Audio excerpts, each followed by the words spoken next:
ప్రభునందు ప్రియులారా, ప్రభునామమున మీకు వందనములు. ఈరోజు దేవుని యొక్క వాక్య ధ్యానము యాకోబు పత్రిక 1వ అధ్యాయము 21వ వచనము.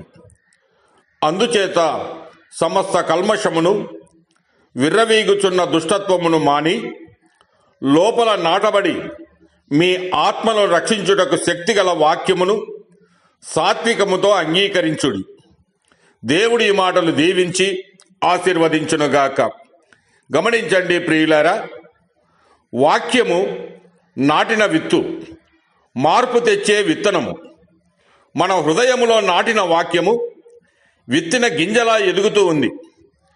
కల్మషము దూరమైతే వికసిస్తుంది, దుష్టత్వము తొలగిపోతే ఫలిస్తుంది. హృదయపు నేల రాపిడి లేకుండా ఉండాలి. అపరిశుద్ధతలు దానిని కఠినంగా కానీయకూడదు. దేవుని వాక్యము వర్షమై కురిసేందుకు మన మనసు మృదువైన నేల కావాలి.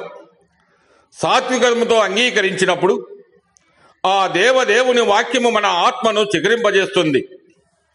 మాట మాత్రమే కాదు, మన జీవితానికి మార్గమవుతుంది. పాత స్వభావం విడిచినప్పుడు క్రొత్త జీవితము వికసిస్తుంది. మన పాత స్వభావం ఎండిన ఆకుల్లా కాలక్రమేణా బరువెక్కిస్తూనే ఉంటుంది. కానీ వాక్యాన్ని అంగీకరించినప్పుడు ఆ భారాలు తొలగిపోతాయి. అసూయ, అహంకారము, కోపము, కపటము ఇవి అంతా వేర్లు పారిన కలుపు మొక్కలే. అవి గుండె పొలాన్ని పాడు చేస్తాయి. విధేయతతో నడిచిన జీవితము దేవుని ప్రణాళికను స్పష్టము చేస్తుంది. ఆయన మార్గము లోపము లేని మార్గము, ఆయన మాట దోషము లేని సత్యము. మన నడతను ఆయన వాక్యము చక్కబెడుతూ ఉంది. మన హృదయాన్ని ఆయన సత్యము శుద్ధి చేస్తుంది. మన ఆత్మను ఆయన కృప నిలబెడుతూ ఉంది. వాక్యమునకు విధేయత అనేది భారము కాదు, అది వరమే.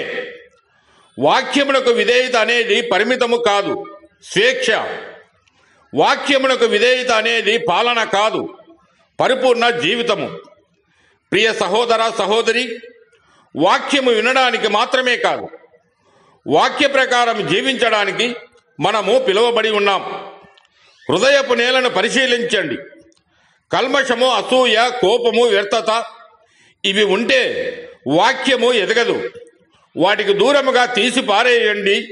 వాక్యాన్ని సాత్వికముతో అంగీకరించండి. దేవుడు మిమ్మల్ని దీవించి ఆశీర్వదించునుగాక.